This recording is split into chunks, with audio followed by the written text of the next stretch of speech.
ഇന്ത്യയിൽ ഏറ്റവും നന്നായി മൃഗങ്ങളെ കാണാൻ പറ്റിയ കാട് ഏതാണെന്ന് എന്നോട് ചോദിച്ചു കഴിഞ്ഞാൽ ഒരു സംശയം കൂടാതെ എനിക്ക് പറയാൻ പറ്റും, അത് കാസിരംഗയാണ്. കാണ്ടാമൃഗം, കടുവ, ആന എന്നു തുടങ്ങി ഒട്ടേറെ അപൂർവമായ കുറേയേറെ മൃഗങ്ങളെയും കുറേയേറെ പക്ഷികളെയും നമുക്ക് കാണാൻ പറ്റുന്ന ഒരു കാടാണ് കാസിരംഗ. കാസിരംഗയിലേക്കുള്ളൊരു യാത്രയാവട്ടെ ഇന്നത്തെ വീഡിയോ. ഹലോ എവരിവൺ, എൻ്റെ പേര് ഡേവിഡ് രാജു. ഞാൻ നാച്ചുറലിസ്റ്റാണ്. ഇന്ന് ഞാൻ കാട്ടിലെ കഥകളും അനുഭവങ്ങളും പങ്കുവയ്ക്കാൻ ഉദ്ദേശിക്കുന്നത് ആസാമിലെ കാസിരംഗ നാഷണൽ പാർക്കിൽ കാണ്ടാമൃഗത്തെയും മറ്റു മൃഗങ്ങളെയും കാണാനായിട്ട് പോയ ഒരു കഥയാണ്. അപ്പോൾ കാസിരംഗയെക്കുറിച്ച് പറഞ്ഞു വരുമ്പോഴത്തേക്കിനും നമ്മുടെ നാട്ടിലുള്ളതിനെക്കുറിച്ചോ അല്ലെങ്കിൽ ഇന്ത്യയിലെ മറ്റു പല കാടുകളിലും വളരെ വ്യത്യസ്തമാണ് കാസിരംഗ നാഷണൽ പാർക്ക്. കാസിരംഗയിൻ്റെ തൊട്ടടുത്തൂടെ വലിയൊരു നദി ഒഴുകുന്നുണ്ട്, ബ്രഹ്മപുത്ര. ആ നദിയുടെ ഫ്ലഡ് പ്ലെയിൻസ് ആണ് മെയിനായിട്ട് കാസിരംഗ എന്ന് പറയുന്നത്. നമ്മുടെ നാട്ടിലെ കേരളത്തിലെ കുട്ടനാട് പോലൊക്കെ ഇരിക്കും, വലിയ പാടശേഖരങ്ങൾ പോലൊക്കെ ഇരിക്കുന്ന സ്ഥലമാണത്. പിന്നെ കുറേയേറെ ടോളായിട്ടുള്ള ഗ്രാസസ് ഉണ്ട് എന്ന് പറഞ്ഞാൽ ഒരു ആന നിന്ന് കഴിഞ്ഞാൽ പോലും കാണാൻ പറ്റാത്ത രീതിയിൽ പൊക്കമുള്ള ഗ്രാസുകളുണ്ട്, എലിഫൻറ്റ് ഗ്രാസുകൾ നിറഞ്ഞ സ്ഥലം. പിന്നെ കുറേയേറെ ഇടതൂർന്ന കാടുകളൊക്കെയുള്ള ഒരു സ്ഥലമാണ് കാസിരംഗ നാഷണൽ പാർക്ക്. അപ്പോൾ ഞങ്ങൾ 2010 ഏകദേശം 15 വർഷം മുമ്പാണ് ആദ്യമായിട്ട് പോയത്. അപ്പോൾ എൻ്റെ കൂട്ടത്തിൽ ഡൽഹിയിൽ നിന്നുള്ള കരുൺ എന്ന് പറഞ്ഞൊരു പയ്യനുണ്ടായിരുന്നു. അവൻ ബാന്ധവഡ് ടൈഗർ റിസർവിൽ നാച്ചുറലിസ്റ്റായിട്ട് വർക്ക് ചെയ്തിരുന്നു. ഞാൻ കൻഹയിൽ ആ സമയത്ത് വർക്ക് ചെയ്യുന്നുണ്ടായിരുന്നു. അപ്പോൾ ഞങ്ങൾ 2 നാച്ചുറലിസ്റ്റുകളോട് കൂടിയിട്ടാണ് ഈ പ്ലാൻ ചെയ്തത്. അപ്പം ആസാമിലെ ഗുവാഹട്ടി പോയി ഞങ്ങൾ ഇറങ്ങി. ഗുവാഹട്ടിയിൽ നിന്നൊരു 4-5 മണിക്കൂർ ബസ്സിൽ യാത്ര ചെയ്തിട്ടാണ് ഞങ്ങൾ അങ്ങോട്ട് കാസിരംഗയിലോട്ട് പോയത്. ഇപ്പോഴും ഓർക്കുന്നുണ്ട്, പോകുന്ന സമയത്ത് ബസ്സിൽ ഇരിക്കുമ്പോഴത്തേക്കിന് ബസ്സിൻ്റെ സൈഡ് സീറ്റിൽ നിന്ന് നമുക്ക് കാണാൻ പറ്റും കാസിരംഗ അടുക്കാറായപ്പോൾ സമയത്ത് റോഡിൻ്റെ സൈഡിൽ നാഷണൽ ഹൈവേയുടെ തൊട്ടടുത്ത് തന്നെ 5-6 കാണ്ടാമൃഗമൊക്കെ നിൽക്കുന്നത് കാണാൻ പറ്റി. അപ്പോൾ കാണ്ടാമൃഗത്തെ ഒറ്റ നോട്ടത്തിൽ കണ്ടപ്പോൾ തന്നെ ഞങ്ങൾ വളരെ എക്സൈറ്റഡ് ആയിരുന്നു.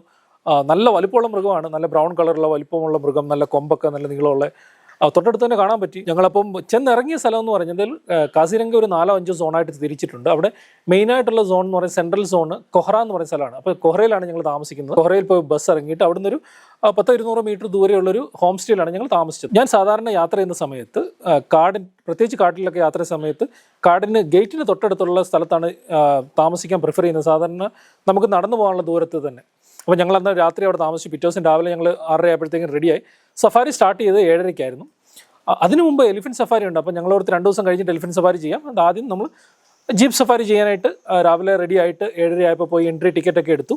അപ്പം നമ്മുടെ കൂട്ടത്തിൽ നമ്മുടെ ജിപ്സിയിൽ ഒരു ഡ്രൈവറുണ്ട്, കൂടാതെ ഒരു ഫോറസ്റ്റ് ഗാർഡ് ഉണ്ട്, ഒരു തോക്കൊക്കെ പിടിച്ചിട്ടൊരു ഗാർഡ് ഉണ്ടായിരുന്നു. അപ്പോൾ ആദ്യം തന്നെ ഞങ്ങൾ സഫാരി 7:30 ആയപ്പോൾ സ്റ്റാർട്ട് ചെയ്ത് ഞങ്ങൾ കാട്ടിലോട്ട് എൻട്രി ചെയ്ത് ഒരു 5 മിനിറ്റിനുള്ളിൽ തന്നെ ഞങ്ങൾക്ക് കുറേയേറെ കാണ്ടാമൃഗത്തെ കാണാൻ പറ്റും. ഞങ്ങൾ യാത്ര ചെയ്ത് ഏപ്രിൽ മാസത്തിലായിരുന്നു. മാർച്ച് ഏപ്രിൽ മാസങ്ങളിലാണ് ഏറ്റവും ബെസ്റ്റ് സമയം കാസിരംഗയിൽ പോകാനായിട്ട്. അപ്പോൾ ഏപ്രിൽ മാസത്തിൽ ഞങ്ങൾ എൻട്രി ചെയ്യുന്ന സമയത്ത് കുറേയേറെ കാണ്ടാമൃഗങ്ങൾ അവിടെ നിൽപ്പുണ്ടായിരുന്നു. അപ്പോൾ കുറേയേറെ നല്ല ഫോട്ടോസ് എടുക്കാൻ പറ്റി.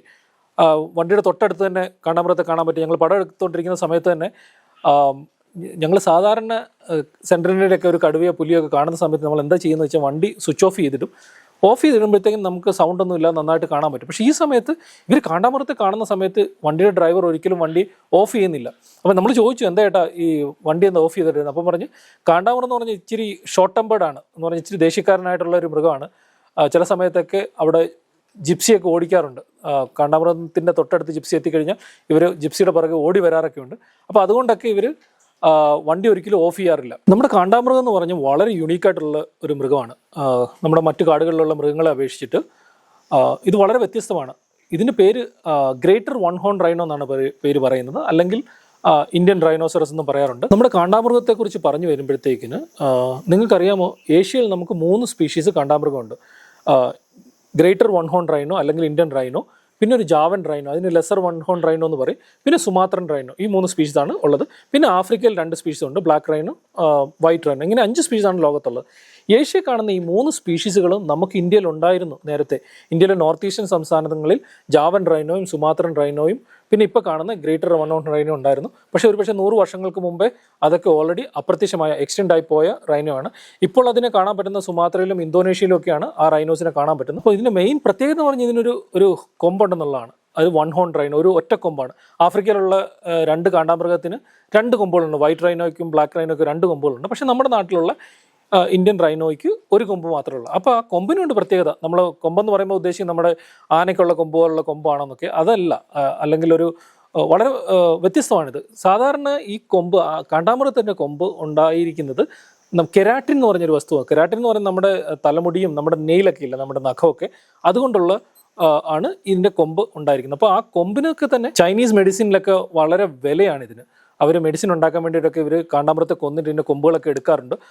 ആ റീസൺ കൊണ്ടാണ് ഇന്ത്യയിലുള്ള പിന്നെ ആഫ്രിക്കയിലുള്ള കാണ്ടാമൃഗത്തിനൊക്കെ വംശനാശം വന്നുകൊണ്ടിരിക്കും. കാരണം ഇവർ വെടിവെച്ച് കൊന്നിട്ട് ഇതിൻ്റെ കൊമ്പ് കട്ട് ചെയ്തെടുത്തുകൊണ്ട് പോയിട്ട് മെഡിസിനൊക്കെ ഉണ്ടാക്കാറുണ്ട്. കാണ്ടാമൃഗം സാധാരണ 1500 മുതൽ 2800 കിലോ വരെ വലുപ്പം വെക്കുന്ന വലിയൊരു ജീവിയാണ്. എന്ന് പറഞ്ഞു കഴിഞ്ഞാൽ നമ്മുടെ നാട്ടിലൊക്കെ പോത്തുകളുണ്ടല്ലോ, അപ്പോൾ പോത്തിൻ്റെ ഏകദേശം ഡബിൾ സൈസ് ആയിരിക്കും ഇതിൻ്റെ സൈസ്. ഇവർ സാധാരണ കഴിക്കുന്നത് പുല്ലുകളൊക്കെയാണ്, ഇടയ്ക്ക് ഇലകളൊക്കെ ഭക്ഷിക്കാറുണ്ട്. വേറെ കാര്യം എന്ന് പറഞ്ഞാൽ ഇവർക്ക് നന്നായിട്ട് സ്പീഡിൽ ഓടാൻ പറ്റും കാണ്ടാമൃഗത്തിന്. നമ്മളോർക്കും ഇത്ര വലിപ്പമുള്ള മൃഗത്തിന് പെട്ടെന്ന് ഓടാൻ പറ്റത്തില്ല.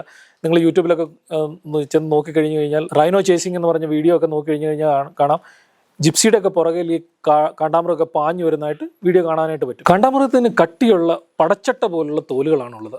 അപ്പം നമുക്ക് മലയാളത്തിലൊരു ചൊല്ലുണ്ടല്ലോ, അവന് നല്ല കാണ്ടാമൃഗത്തിൻ്റെ തൊലിക്കട്ടിയാണ്. ഒരു പക്ഷേ ഈ കാണ്ടാമൃഗത്തിന് ഈ കട്ടിയുള്ള പടച്ചട്ട പോലുള്ള തോല് കണ്ടിട്ടായിരിക്കും ഒരു പക്ഷേ ഇങ്ങനൊരു വാക്ക് നമുക്ക് മലയാളത്തിൽ വന്നേക്കുന്നത്. ഞങ്ങൾ കാസിരംഗയിൽ കൂടെ ഇങ്ങനെ യാത്ര ചെയ്ത സമയത്ത് 1-2 കാര്യങ്ങൾ പ്രത്യേകിച്ച് ശ്രദ്ധിച്ച ഒരു കാര്യം എന്ന് പറഞ്ഞാൽ, ചില സ്ഥലത്തൊക്കെ ഈ കാണ്ടാമൃഗത്തിൻ്റെ അപ്പിയെല്ലാം കൂടെ ഒരുമിച്ച് കൂടി കിടക്കുന്ന കണ്ടു. അതിനെക്കുറിച്ച് പിന്നീട് വായിച്ച് പഠിച്ചപ്പോഴത്തേക്കിനാണ് മനസ്സിലായത്. കാണ്ടാമൃഗത്തിന് പ്രത്യേകിച്ച് ഒരു യുണീക്കായിട്ടുള്ളൊരു ബിഹേവിയർ ഉണ്ട്. എന്ന് പറഞ്ഞാൽ മിഡൻ എന്ന് പറഞ്ഞ സാധനം. മിഡൻ എന്ന് പറഞ്ഞു കഴിഞ്ഞാൽ കാണ്ടാമൃഗങ്ങളെല്ലാം അപ്പിയിടുന്ന സാധാരണ ഒരു സ്ഥലത്ത് പോയിട്ട് കൂട്ടമായിട്ട് അപ്പിയിടും. എന്ന് പറഞ്ഞാൽ പലതരത്തിലുള്ള സ്ഥലത്തുനിന്ന് വന്ന കാണ്ടാമൃഗങ്ങളൊക്കെ ഒരു സ്ഥലത്ത് പോയിട്ട് അപ്പിയിടും. ഇത് അവരുടെ ഒരു ടെറിട്ടോറിയൽ മാർക്കിങ്ങിൻ്റെയും അതിൻ്റെ യുണീക്കായിട്ടുള്ളൊരു ബിഹേവിയറാണ്. ഇതിന് മിഡൻ എന്നാണ് പറയുന്നത്. ഇങ്ങനെ അപ്പിയിട്ട് വെച്ചേക്കുന്നതിന് മിഡൻ എന്നാണ് പറയുന്നത്. കാണ്ടാമൃഗത്തെക്കുറിച്ച് പറഞ്ഞു വരുമ്പോഴത്തേക്കിന് പ്രത്യേകിച്ച് കാസിരംഗയിൽ ഇതിന് വളരെ ഇമ്പോർട്ടൻ്റ് ആയിട്ടുള്ളൊരു ഹിസ്റ്ററി ഉണ്ട്.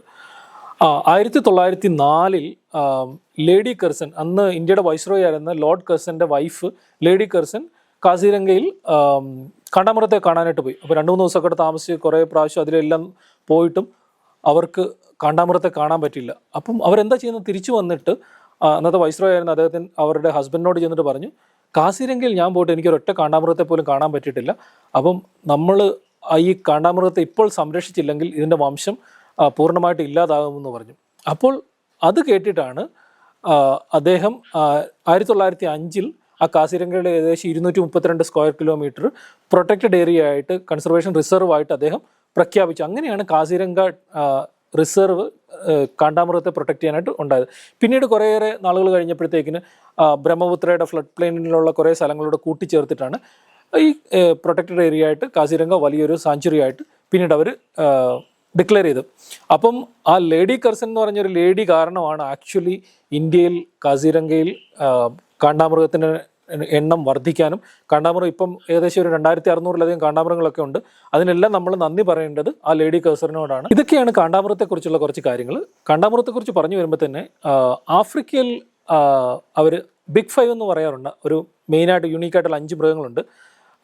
ലയൺ ഉണ്ട്, ലെപ്പർഡ് ഉണ്ട്, എലിഫൻ്റ് ഉണ്ട്, ബഫല്ലോ ഉണ്ട്, റൈനോ. ഇങ്ങനെ 5 മൃഗങ്ങളെ ബിഗ് 5 എന്നാണ് സാധാരണ അവിടെ പറയുന്നത്. എന്ന് പറഞ്ഞ പോലെ അസാമിലെ കാസിരംഗയിലും അവർക്ക് ബിഗ് 5 ആനിമൽസ് അവർ സാധാരണ പോപ്പുലറായിട്ട് പറയാറുണ്ട്. അവിടെയും കടുവയുണ്ട്, എലിഫൻ്റ് ഉണ്ട്, റൈനോ ഉണ്ട്, പോത്ത്, വാട്ടർ ബഫല്ലോ ഉണ്ട്, പിന്നെ ഈസ്റ്റേൺ സ്വാംപ് ഡിയർ എന്ന് പറഞ്ഞ് ബാരാസിംഗയുണ്ട്. ഞാൻ ബാരാസിംഗയെക്കുറിച്ചൊരു വീഡിയോ നേരത്തെ ചെയ്തിരുന്നു. അപ്പോൾ നിങ്ങൾ അതിനെക്കുറിച്ച് പോയി കണ്ടു കഴിഞ്ഞാൽ നിങ്ങൾക്ക് കൂടുതൽ കാര്യങ്ങൾ മനസ്സിലാക്കും. പക്ഷേ ഇങ്ങനെയുള്ള 5 മൃഗങ്ങളാണ് സാധാരണ ബിഗ് 5 എന്ന് പറയുന്നത്. ബിഗ് 5 എന്ന് പറയുന്ന സമയത്ത് ഞാനവിടെ പോയ സമയത്ത് ബിഗ് 5-ൽ എനിക്ക് 4 കാണാൻ പറ്റി. കടുവയെ കാണാൻ പറ്റില്ല. കാരണം കടുവയിൽ കോൺസെൻട്രേറ്റ് ഞങ്ങൾ ചെയ്തില്ല. കാരണം ഞങ്ങൾ ടൈഗർ റിസർവ് വർക്ക് ചെയ്യുന്ന 2 പേരായിരുന്നു പോയിരുന്നത്. അപ്പോൾ നമ്മൾ കടുവയെ തപ്പിപ്പോയിരുന്നില്ല. പക്ഷേ കാസിരംഗയിൽ വളരെ ഡെൻസിറ്റി ആയിട്ടുള്ള കടുവകളുണ്ട്. കുറേയേറെ കടുവകളെ കാണാൻ പറ്റും. പ്രത്യേകിച്ച് സമ്മർ ടൈമിൽ പോയി കഴിഞ്ഞാൽ കുറേ കടുവകളെ കാണാൻ പറ്റും. ഇപ്പോൾ അവിടുത്തെ യുണീക്കായിട്ടൊരു പ്രത്യേകമായിട്ടൊരു കടുവയുണ്ട്. കാരണം ഗോൾഡൻ ടൈഗർ എന്ന് പറയുന്നത് ഒരു സ്വർണ്ണ കടുവ പോലുണ്ട്. അതിൻ്റെ പ്രത്യേകത എന്ന് പറഞ്ഞു കഴിഞ്ഞാൽ ഈ കടുവയ്ക്ക് അതിൻ്റെ ദേഹത്തുള്ള ബ്ലാക്ക് മെലനിൻ്റെ അംശം കുറഞ്ഞിട്ട് അതൊരു ചെറിയ ഡാർക്ക് സ്ട്രൈപ്പ് പോലെ വന്നിട്ട് സ്വർണ്ണ കളറിലുള്ള ഒരു കടുവയാണ് അവിടെ ഉള്ളത്. കുറേയേറെ ഫോട്ടോഗ്രാഫർമാർ അവിടെ പോയിട്ട് ഈ കടുവയെ തന്നെ കാണാനും അതിന് ഫോട്ടോ എടുക്കാൻ വേണ്ടിയിട്ട് കുറേ ആൾക്കാർ അവിടെ പോകുന്നുണ്ട്. കാണ്ടാമൃഗത്തെക്കുറിച്ചും കടുവയെക്കുറിച്ചും ഞാൻ ഓൾറെഡി പറഞ്ഞല്ലോ. പിന്നെ ബിഗ് 5-ലുള്ളതെന്ന് പറഞ്ഞാൽ ആനയുണ്ട്, പോത്തുണ്ട്, അവിടെ വാട്ടർ ബഫല്ലോ ഉണ്ട്, പിന്നെ ഈസ്റ്റേൺ സ്വാംപ് ഡിയർ. ഈ 3 മൃഗമാണ്. ഇത് നിങ്ങൾക്ക് അവിടെ 100 കണക്കിന് കാണാൻ പറ്റും. ഞാൻ ഇപ്പോഴും ഓർക്കുന്നുണ്ട് കാസിരംഗയിൽ പോയ സമയത്ത് അവിടെ കുറേയേറെ വാച്ച് ടവേഴ്സ് ഉണ്ട്. വാച്ച് ടവറിൻ്റെ മണ്ടയ്ക്ക് കയറിയിട്ട് ഒരു വാച്ച് ടവറിൻ്റെ മണ്ടയ്ക്ക് നിന്ന് എനിക്ക് 200 ആനകൾ, ഒരു 40 കാണ്ടാമൃഗങ്ങൾ, സ്വാംപ് ഡിയർ, പിന്നെ ഹോഗ് ഡിയർ എന്ന് പറഞ്ഞൊരു മൃഗം, പിന്നെ വാട്ടർ ബഫല്ലോ എല്ലാം കൂടെ കൂടിയിട്ട് ഇതൊരു ആഫ്രിക്ക പോലെ തന്നെ ഇരുന്നു. ആഫ്രിക്കയിലൊക്കെ കണ്ടിട്ടുള്ള നമ്മൾ വീഡിയോയിലൊക്കെ നമ്മൾ കണ്ടിട്ടുള്ള ആഫ്രിക്കയിലൊക്കെ മൃഗങ്ങളൊക്കെ ഒറ്റ സീനിൽ തന്നെ ആയിരക്കണക്കിന് മൃഗങ്ങളെ കാണാൻ പറ്റും എന്ന് പറഞ്ഞ പോലെ തന്നെ ഇന്ത്യയിൽ ഒരുപക്ഷെ കാണാൻ പറ്റുന്ന ഒരേ ഒരു കാട് അത് നമ്മുടെ കാസിരംഗ ആയിരിക്കും. കാസിരംഗയിൽ വേറെ കുറെ യൂണീക്ക് ആയിട്ടുള്ള മൃഗങ്ങളുണ്ട്. അവിടെ ഹുള്ളോക്ക് ഗിബൺസ് ഉണ്ട്, ക്യാപ് ലങ്കൂർസ് ഉണ്ട്, ഹോക്ക് ഡിയേഴ്സ് ഉണ്ട്. ഹോക്ക് ഡിയറിന്റെ കാര്യം പറഞ്ഞു വരുമ്പോഴത്തേക്കിന് നമ്മുടെ നാട്ടിൽ പുള്ളിമാനെ കാണാറില്ലേ, പുള്ളിമാനെ കാണുന്ന പോലെ അതിനോട് അത്രയും വലിപ്പമില്ല, അതിലും കുറച്ചുകൂടെ വലിപ്പം കുറഞ്ഞിട്ട് വളരെ സാധാരണമായിട്ട് അവിടുത്തെ പുൽമേട്ടിലൂടെയൊക്കെ നടക്കുന്ന ഒരു മൃഗമാണ് ഹോക്ക് ഡിയേഴ്സ്. ഒരു പക്ഷേ ഒറ്റ നോട്ടത്തിൽ ചിലപ്പോൾ പുള്ളിമാനാന്ന് തെറ്റിദ്ധരിക്കാൻ വരെ സാധ്യതയുള്ളൊരു മൃഗമാണ് ഹോക്ക് ഡിയേഴ്സ്. അതുപോലെ തന്നെ ഹുള്ളോക്ക് ഗിബൺ വളരെ രസകരമാണ്. നമ്മൾ കാടിൻ്റെ അകത്ത് ഫ്ലഡ് പ്ലെയിൻസിലൊന്നും ഇതിനെ കാണാറില്ല. ഹൈവേയുടെ സൈഡിൽ കൂടെ പോകുന്ന സമയത്ത് അവിടെയുള്ള കാടുകളിലൊക്കെ ഹുള്ളോക്ക് ഗിബൺസിനെ കാണാറുണ്ട്. ആൺ ഹുള്ളോക്ക് ഗിബണിന് കറുത്ത നിറവും പെണ്ണിന് ഏകദേശം ഒരു ബ്രൗൺ കളറിലുള്ളതാണ്. വളരെ സൗണ്ട് ഉണ്ടാക്കി കാടിൻ്റെ അകത്തൂടെ ഒരു മരത്തിൽ നിന്ന് മറ്റൊരു മരത്തിലോട്ട് വളരെ പെട്ടെന്ന് അവർക്ക് സഞ്ചരിക്കാൻ പറ്റും. ആൾക്കുരങ്ങൾ, ഇപ്പം ഗ്രേറ്റ് ടേപ്സ് എന്നൊക്കെ പറഞ്ഞില്ല, അതിനോട് അടുത്ത് കിടക്കുന്ന മൃഗങ്ങളാണ് ഹുള്ളോക്ക് ഗിബൺസ്. അതിന് വാലൊന്നുമില്ല. വളരെ രസകരമാണ് ഇതിനെ കാണാനായിട്ട്. നിങ്ങൾ കാസിരംഗയിൽ പോകുന്നുണ്ടെങ്കിൽ ഉറപ്പായിട്ടും കണ്ടിരിക്കേണ്ട ഒരു മൃഗമാണ് ഹുള്ളോക്ക് ഗിബൺ. അതുപോലെ തന്നെ ക്യാപ് ലങ്കൂറും ഭയങ്കര രസമാണ് അതിനെ കാണാനായിട്ട്. നമ്മുടെ നാട്ടിലെ ഹനുമാൻ കുരങ്ങ് പോലൊക്കെ തന്നെ ഇരിക്കും, പക്ഷേ നല്ലൊരു കറുത്ത കളറിലുള്ള ക്യാപ്പും ഒക്കെ വെച്ച പോലെ ഇരിക്കും. നല്ല ഓറഞ്ച് കളറോ അല്ലെ ഗോൾഡൻ കളറോ ഒക്കെ ഉള്ള ബോഡിയിലാണ് സാധാരണ ക്യാപ് ലങ്കൂറിന് കാണാൻ പറ്റുന്നത്. മൃഗങ്ങളെക്കുറിച്ച് പറഞ്ഞു വരുമ്പോൾ തന്നെ പക്ഷികളെക്കുറിച്ചും പറയണം. കാസിരംഗയിൽ ഏകദേശം 520-ലധികം പക്ഷികളെ അവർ കണ്ടെത്തിയിട്ടുണ്ട്. അവിടെ കാട്ടി പോകുന്ന സമയത്ത് കുറേയേറെ പക്ഷികളെ നിങ്ങൾക്ക് കാണാൻ പറ്റും. കുറേ എണ്ണത്തിന് ഫോട്ടോ എടുക്കാൻ പറ്റും. ഗ്രേറ്റ് ഹോൺബിൽസ് ഉണ്ട് അവിടെ, ഗ്രേറ്റർ അഡ്ജുറ്റന്റ് സ്റ്റോർക്ക് ഉണ്ട്, പിന്നെ ബ്ലാക്ക് നെക്ക് സ്റ്റോർക്ക്, പിന്നെ വളരെ യൂണീക്ക് ആയിട്ടുള്ളൊരു പക്ഷി എന്ന് പറഞ്ഞാൽ ബംഗാൾ ഫ്ലോറിക്കൻ എന്ന് പറഞ്ഞൊരു പക്ഷി. ഞാനിപ്പോഴും ഓർക്കുന്നുണ്ട്, ഞങ്ങൾ പോയ സമയത്ത് 1-2 ദിവസത്തെ സഫാരി കഴിഞ്ഞിട്ട് ഞങ്ങൾ ഓർത്തു ഞങ്ങൾക്ക് എന്തായാലും ബംഗാൾ ഫ്ലോറിക്കനെ കാണാം. ഇതൊരു ക്രിട്ടിക്കലി എൻഡേഞ്ചേർഡ് ആയിട്ടുള്ള പക്ഷിയാണ്. എനിക്ക് തോന്നുന്നു 800-ൽ താഴെ നമ്പേഴ്സ് മാത്രമേ ലോകത്തിൽ ഇതുള്ളൂ. അപ്പോൾ നമ്മൾ എന്താ പ്ലാൻ ചെയ്തത്, അത് സാധാരണ ഗ്രാസ് ലാൻഡിൻ്റെ നടുക്കാണ് ഈ പക്ഷികൾ കാണാറുള്ളത്. അപ്പം കാസിരംഗ രാവിലെ എലിഫൻറ്റ് സഫാരി ഉണ്ട്. എലിഫൻറ്റ് സഫാരി രാവിലെ 6 മണിക്ക് ഒരു സെറ്റ് അങ്ങോട്ട് പോകും. എന്നിട്ട് ആ 1 മണിക്കൂർ കഴിയുമ്പോൾ അങ്ങേ സൈഡിൽ നിന്ന് ഇങ്ങോട്ട് തിരിച്ചു വരും. അപ്പം നമ്മളെന്താ ചെയ്യുന്നതെന്ന് വെച്ചാൽ നമ്മൾ രാവിലെ തന്നെ 6 മണിക്ക് പോയിട്ട് അവിടെയുള്ള ആനപ്പാപ്പന്മാരുടെ മഹോത്തുകളോട് പറഞ്ഞു, ഞങ്ങൾക്ക് മൃഗങ്ങളെ കാണുന്നതിലുപരി ഞങ്ങൾക്ക് ബംഗാൾ ഫ്ലോറിക്കനാണ് കാണാൻ കൂടുതൽ താല്പര്യം. അപ്പം നിങ്ങൾ അകത്ത് സഫാരി രാവിലെ പോകുന്ന സമയത്ത് ബംഗാൾ ഫ്ലോറിക്കൻ ഉണ്ടോ എന്ന് നോക്കി വെച്ചേക്കണം, ഞങ്ങൾ അങ്ങേ സൈഡിൽ നിന്ന് കയറിയിട്ട് ഞങ്ങൾ ഇതിനെ കാണാമെന്ന് പറഞ്ഞു. ഇവർ ആദ്യത്തെ സഫാരിയൊക്കെ എലിഫൻറ്റ് സഫാരി ആയിട്ട് അവിടെ വന്നു കഴിഞ്ഞപ്പോഴത്തേക്കിന് ഞങ്ങൾ ചോദിച്ചു ആനപ്പാപ്പാട് നിങ്ങൾ കണ്ടോന്നു. അപ്പോൾ ഒരു ആനപ്പാപ്പൻ പറഞ്ഞു ഞാൻ കണ്ടിട്ടുണ്ട്, നിങ്ങൾ പോര്, എൻ്റെ കൂടെ പോര്, ഞാൻ കാണിച്ചു തരാമെന്ന് പറഞ്ഞു. അപ്പം ഞാനും കരുണൂടെ ആനപ്പുറത്ത് കയറിയിട്ട് ഈ ബംഗാൾ ഫ്ലോറിക്കനുള്ള സ്ഥലത്തോട്ടൊക്കെ പോയി. ബംഗാൾ ഫ്ലോറിക്കനുള്ള സ്ഥലത്തോട്ട് പോകുമ്പോഴത്തേക്കിന് ദൂരെ നിന്ന് ഞങ്ങൾക്ക് കാണാൻ പറ്റിയ ഒരു പക്ഷി അവിടെ ഈ പുൽക്കൂടങ്ങളുടെ ഇടയ്ക്ക് നിൽക്കുന്നുണ്ടായിരുന്നു. ഞങ്ങൾ കുറേ ഫോട്ടോ എടുത്ത് ഞങ്ങൾ കുറച്ചുകൂടെ അപ്രോച്ച് ചെയ്യുന്ന സമയത്ത് പെട്ടെന്ന് ഈ പക്ഷി പറന്നിട്ട് ദൂരോട്ട് പറന്നു പോകാനിട. അപ്പം പറക്കുന്ന സമയത്ത് ഞങ്ങൾക്കൊരു ഫോട്ടോ കിട്ടി. അപ്പോൾ ബംഗാൾ ഫ്ലോറിക്കിൻ്റെ വേറെ പ്രത്യേകത ക്രിട്ടിക്കലി എൻഡേഞ്ചേർഡ് ആണെന്ന് ഞാൻ ഓൾറെഡി പറഞ്ഞല്ലോ, വളരെ കുറച്ച് നമ്പേഴ്സേ ഉള്ളൂ. പക്ഷെ ഇതിൻ്റെ ഒരു യുണീക്കായിട്ടുള്ളൊരു ബ്രീഡിങ് ബിഹേവിയർ ഉണ്ട്. എന്ന് പറഞ്ഞാൽ ഇവർ മുട്ടയിടാനുള്ള സമയത്തിന് മുന്നേ ഇത് ഡിസ്പ്ലേ ചെയ്യും. എന്ന് പറഞ്ഞാൽ നിലത്തുനിന്ന് ഇങ്ങനെ പറന്ന് പൊങ്ങിയിട്ട് ചിറകടിച്ചിട്ട് ഒരു 5-6 മീറ്റർ മേളിലോട്ട് പറന്ന് പൊങ്ങിയിട്ട് താഴോട്ട് ഇങ്ങനെ ഇരിക്കുന്നത്. അത് കുറേയേറെ നേരം ഇവരിങ്ങനെ ഡിസ്പ്ലേ ചെയ്യാറുണ്ട്. അതാണ് ഈ ബംഗാൾ ഫ്ലോറിക്കിൻ്റെ ഒരു പ്രത്യേകത. പിന്നെ അവിടെ കുറേയേറെ ടേർട്ടിലുകളെ കാണാനുണ്ട്. എനിക്ക് തോന്നുന്നത് ഇന്ത്യയിൽ ഏറ്റവും കൂടുതൽ ആമവർഗ്ഗങ്ങളെ കാണുന്ന ഒരു പാർക്കാണ് കാസിരംഗ. ഏകദേശം 17-ലധികം സ്പീഷീസ് ആമകളെ കാണാറുണ്ട്. പ്രത്യേകിച്ച് ആസാം റൂഫ് ടർട്ടിലിൻ്റെ ഒക്കെ ഒരു നല്ല പോപ്പുലേഷൻ ഉണ്ട് അവിടെ. അതിനെയൊക്കെ നിങ്ങൾക്ക് പ്രത്യേകിച്ച് വിൻ്റർ സമയത്ത് പോകുന്ന സമയത്ത് കാണാൻ പറ്റും, ഈ ആസാം റൂഫ് ടർട്ടിലിനും. അത് അല്ലാതെ വേറെ തരത്തിലുള്ള പലതരത്തിലുള്ള ആമകളെയൊക്കെ നിങ്ങൾക്ക് ഇവിടെ കാണാനായിട്ട് പറ്റും. പിന്നെ കാസിരംഗയിലുള്ള കുറേയേറെ ചിത്രശലഭങ്ങളുണ്ട്. എനിക്ക് തോന്നുന്നു 445-ലധികം ചിത്രശലഭങ്ങൾ അവരവിടെ റെക്കോർഡ് ചെയ്തിട്ടുണ്ട്. അപ്പോൾ ഇന്ത്യയിൽ തന്നെ ഏറ്റവും കൂടുതൽ ചിത്രശലഭങ്ങളെ കാണുന്ന 2ാം സ്ഥാനത്ത് നിൽക്കുന്ന നാഷണൽ പാർക്കാണ് കാസിരംഗ നാഷണൽ പാർക്ക്. കാരണം ഒന്ന് ഇമാജിൻ ചെയ്ത് 445-ലധികം ബട്ടർഫ്ലൈസ് ഉള്ള ഒരു പാർക്കാണത്. കാസിരംഗയിൽ പോകുന്ന സമയത്ത് നമുക്ക് ആഫ്രിക്കയിലൊക്കെ കാണുന്ന പോലെ 100 കണക്കിന് മൃഗങ്ങളെ നമുക്ക് ഒരുമിച്ച് കാണാൻ പറ്റും. അതൊരുപക്ഷെ അതിൻ്റെ കാര്യം അവിടെ ഫുഡ് അവൈലബിലിറ്റി നന്നായിട്ടുണ്ട്. അത് ബ്രഹ്മപുത്ര നദിയുടെ ഫ്ലഡ് പ്ലെയിൻസ്, നല്ല മാർഷ് ലാൻഡും ചതുപ്പൊക്കെ നിറഞ്ഞുള്ള സ്ഥലങ്ങൾ, ഇഷ്ടം പോലെ പുല്ലുകൾ കഴിക്കാനായിട്ടൊക്കെ ഉള്ളതുകൊണ്ടും ഒക്കെ ആയിരിക്കാം ഇവർക്ക് നമ്പർ കൂടുതൽ. പിന്നെ പ്രൊട്ടക്ഷൻ വളരെ ഒരു ഇമ്പോർട്ടൻ്റ് കാര്യമാണ് കാസിരംഗയിൽ. ഒരുപക്ഷെ ഇന്ത്യയിലെ ഒരേ ഒരു കാടായിരിക്കും അവിടെയുള്ള ഫോറസ്റ്റ് ഓഫീസേഴ്സും അവിടെയുള്ള പ്രൊട്ടക്ഷൻ ഫോഴ്സുകളും AK-47 ഗണ്ണും ഒക്കെ ആയിട്ടാണ് കാട്ടിൽ നടക്കുന്നത്. പോച്ചേഴ്സിന് അവിടെ യാതൊരു തരത്തിലുള്ള അവരെ അടുപ്പിക്കത്തില്ല. ഒരു വർഷത്തിൽ എനിക്ക് തോന്നുന്നു 8-10 പേരെങ്കിലും അവരുടെ പോച്ചേഴ്സ് കാടിനകത്ത് തന്നെ വെടിവെച്ച് കൊല്ലാറുണ്ട്. കാരണം കാണ്ടാമൃഗത്തിൻ്റെ കൊമ്പിന് വളരെ വലിയ മാർക്കറ്റാണ്, ഇൻ്റർനാഷണൽ മാർക്കറ്റ്. ചൈനയിലുള്ള ട്രഡീഷണൽ മെഡിസിനൊക്കെ ആയിരക്കണക്കിന് ഡോളേഴ്സാണ് ഇതിനുവേണ്ടി അവർ സ്പെൻഡ് ചെയ്യാനായിട്ട് തയ്യാറായിരിക്കുന്നത്. അപ്പോൾ അതുകൊണ്ട് കാണ്ടാമൃഗം എല്ലാ വർഷവും അവർ കുറേയേറെ പോച്ചേഴ്സ് വന്ന് കാണ്ടാമൃഗത്തെ കൊല്ലാറുണ്ട്. ഈ പ്രൊട്ടക്ഷന് വേണ്ടിയിട്ടൊക്കെ ഈ ആൾക്കാർ ഫോറസ്റ്റ് ഡിപ്പാർട്ട്മെൻറ്റും ആസാം ഗവൺമെൻറ്റും കുറേയേറെ എഫേർട്ട് ഇട്ടിട്ട് അവർ ഈ കാണ്ടാമൃഗത്തെ പ്രൊട്ടക്ട് ചെയ്യുന്നത്. അതുകൊണ്ടാണ് ഇപ്പോൾ കാസിരംഗയിലെ കാണ്ടാമൃഗത്തിൻ്റെ നമ്പർ വളരെ നന്നായിട്ടുള്ളത്. 2600-ലധികം കാണ്ടാമൃഗങ്ങളുള്ളതിന് കാര്യം പ്രൊട്ടക്ഷനാണ് മെയിനായിട്ടുള്ള കാര്യം. കാസിരംഗയെ കുറിച്ച് പറയുമ്പോൾ വേറൊരു കാര്യം പറയാനുള്ളത്, നമ്മൾ കാട്ടിൽ ജീപ്പ് സഫാരി ചെയ്യുന്ന സമയത്ത് നമുക്ക് കാണ്ടാമൃഗങ്ങളെയും പോത്തുകളെയും ആനകളെയൊക്കെ ഇഷ്ടം പോലെ കാണാൻ പറ്റും. അവർ നിൽക്കുന്ന സാധാരണ ഈ ഫ്ലഡ് പ്ലെയിൻസിലാണ്, ഈ ചതുപ്പ് നിറഞ്ഞ സ്ഥലത്തും ഈ പുല്ലുകൾ നിറഞ്ഞ സ്ഥലത്തും. അതിൻ്റെ പുറകിലായിട്ട് നമുക്ക് വലിയൊരു മലനിര കാണാൻ പറ്റും. ആ മലനിരയിൽ എന്ന് പറയുന്നത് കാർബി എന്ന് പറഞ്ഞൊരു ഹില്ലാണ്, കാർബി അങ്ക്ലോങ് എന്ന് പറഞ്ഞൊരു ഹില്ലാണ്. അപ്പോൾ കാർബിയുടെ ഒരു പ്രത്യേകത എന്ന് പറഞ്ഞാൽ അതൊരു ഇന്ത്യയിൽ തന്നെ ഒരു സെൽഫ് അട്ടോണമസ് ആയിട്ടുള്ള ഒരു ട്രൈബൽ സ്റ്റേറ്റ് ആണ്.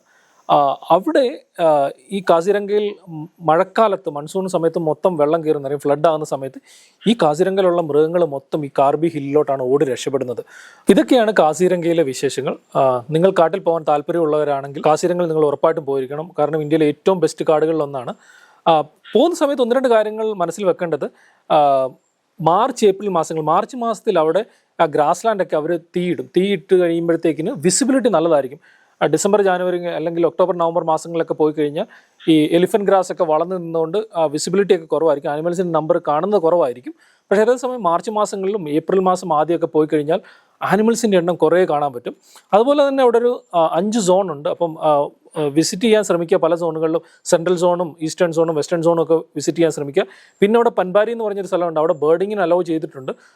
കുറേയേറെ യുണീക്കായിട്ടുള്ള വളരെ വ്യത്യസ്തമായിട്ടുള്ള കുറേയുള്ള പക്ഷികളെ കാണാൻ പറ്റുന്ന സ്ഥലമാണ് പൻബാരി എന്നൊക്കെ പറയുന്ന സ്ഥലം. അവിടെയൊക്കെ വിസിറ്റ് ചെയ്യുക. അപ്പോൾ നിങ്ങൾക്ക് ഇന്നത്തെ ഈ വീഡിയോ ഇഷ്ടപ്പെട്ടെന്ന് വിചാരിക്കുന്നു. Keep watching. Thank you so much.